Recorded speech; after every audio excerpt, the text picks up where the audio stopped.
It's 20 to midnight in a small bathroom. A man is brushing his teeth, thinking about nothing in particular, the way you do at this hour. Then his hand stops. His shoulders come up around his ears and stay there. He says a word out loud, through the phone, to no one. It isn't a good word. He isn't angry, and nothing hurts.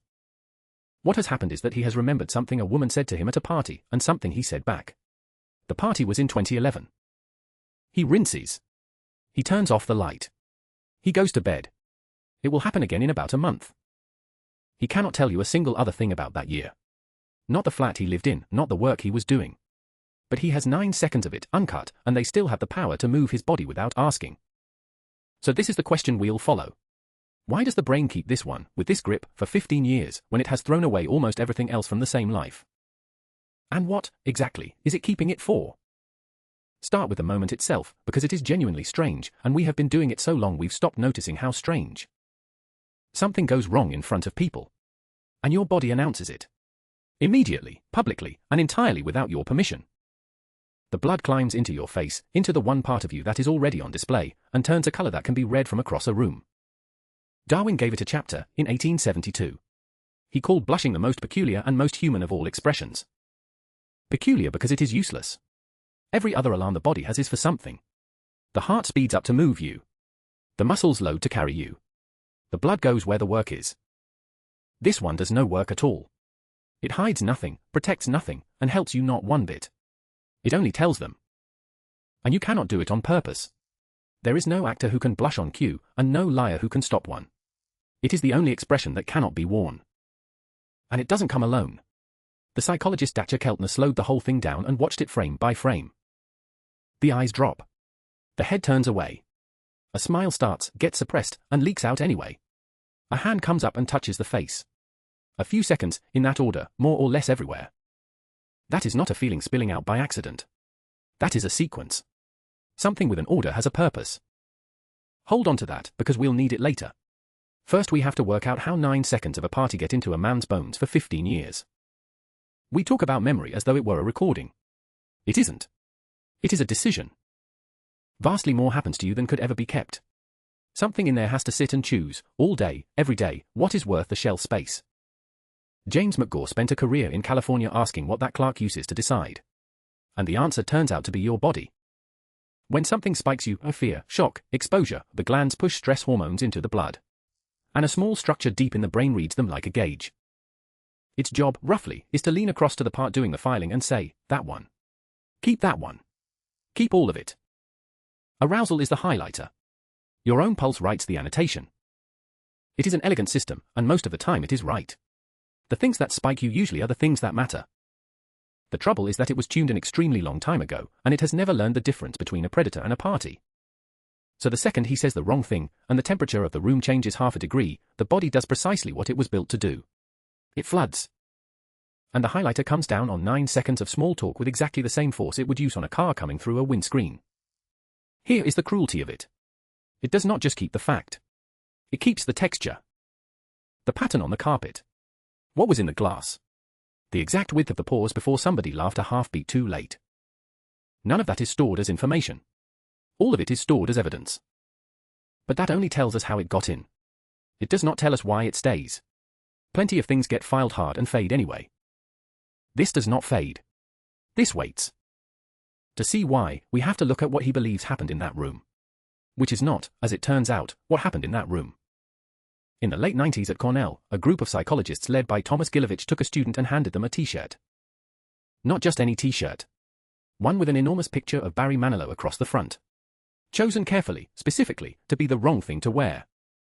Then they sent the student into a room where 4 or 5 other students were already sitting and working, and had them take a seat. Afterwards they asked one very simple question. How many of them noticed? How many could tell me whose face you were wearing? About half, the wearer said. Half the room, obviously. You could feel it.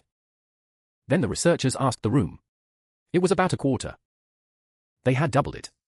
Every one of them had walked into that room underneath a spotlight that was not switched on. Gilovich called it the spotlight effect. And the reason for it is almost boringly simple. You cannot get out of your own head. Your version of the moment is total. Deafening, in color, at full volume, from the inside. It is the only version you have ever had access to. So to guess at their version, you start from yours and you adjust downward. And you never adjust far enough. Not once, in your whole life. The same group found something worse alongside it and named it the illusion of transparency. We believe our inside shows on our outside. That the panic is visible. That they can all see it happening. Mostly, they can't. The interior is a great deal quieter from where they are standing than it is from where you are. So lay that on top of the memory. It is not just filed hard. It is filed wrong. Filed with an audience that was never really watching, at a size that was never really there. And here is the last thing that keeps it alive. Nobody ever came back and told him it was fine. Nobody ever does. There was no verdict. Nobody condemned him and nobody forgave him. The room simply moved on and left the moment standing open.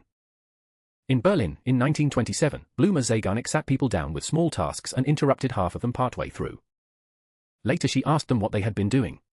The interrupted ones came back close to twice as easily as the finished ones. A finished thing is allowed to be put down. An unfinished one keeps its hand in the air. And an embarrassment is the most unfinished thing there is. It was never resolved. It was only left. So it waits. And we go back to it. This is the part we like least about ourselves. Not deliberately. On a bus. In a queue. In the 4 seconds before sleep. At a sink at 20 to midnight. And each time we go back, we are not lifting the lid on a sealed box and looking inside. Memory does not work that way either. To recall a thing, the brain has to build it again. And what it builds has to be put back, which means it puts back whatever you have just done to it. So every replay lays the path down deeper. And every replay arrives with the same flinch and the same pulse, and therefore the same highlighter. He is not being haunted by 2011. He is renewing it. Once a month, for 15 years, faithfully, entirely against his will. The wince, the word said out loud through the foam, that is in trying to talk over the tape. It buys him about a second. Now the turn. Because we have been assuming, this entire time, that what he is remembering is something bad. Go back to the blush. To the eyes dropping, the head turning, the hand rising to the face. The signal none of us asked to send. In 2012, a team including Matthew Feinberg and Dacha Keltner asked a question nobody had thought to ask. Not what the display feels like. What it does to the people watching it. So they filmed people in the middle of being embarrassed. Then they showed the footage to strangers and asked, simply, what do you make of this person? The more embarrassed the person was, the more visibly, helplessly flustered, the more the strangers trusted them. They wanted to work with them. They were willing to give them things. And it was not a misread. In the games they ran, the ones who showed the most embarrassment really were the more generous ones. Which makes a hard kind of sense. You cannot fake a blush. It is the one thing that cannot be forged. So it is the one thing worth believing. The display says, I know the rule. I know I broke it. And I care that I broke it, which means I am not the kind of person who wouldn't. It is a confession that arrives before the accusation does, in a currency that cannot be counterfeited, and we run it automatically, and we have never once been thanked for it. So, the party in 2011. He said the wrong thing, and the blood went to his face, and the room saw it happen. And what the room saw was a man who cared what they thought of him. Which is close to the most reassuring thing a person can hand a group of strangers. They thought slightly better of him for it. Then they let it go, inside a week, because it was small and it was theirs and nothing in them was built to hold it. He has held it for 15 years. He is the only one who was ever really watching. The spotlight he could not bear to be under is one he has been carrying himself, the whole time, and has never once thought to put down. 20 to midnight, at a sink. The room forgave him before he had finished leaving it. He is 15 years behind, and still catching up.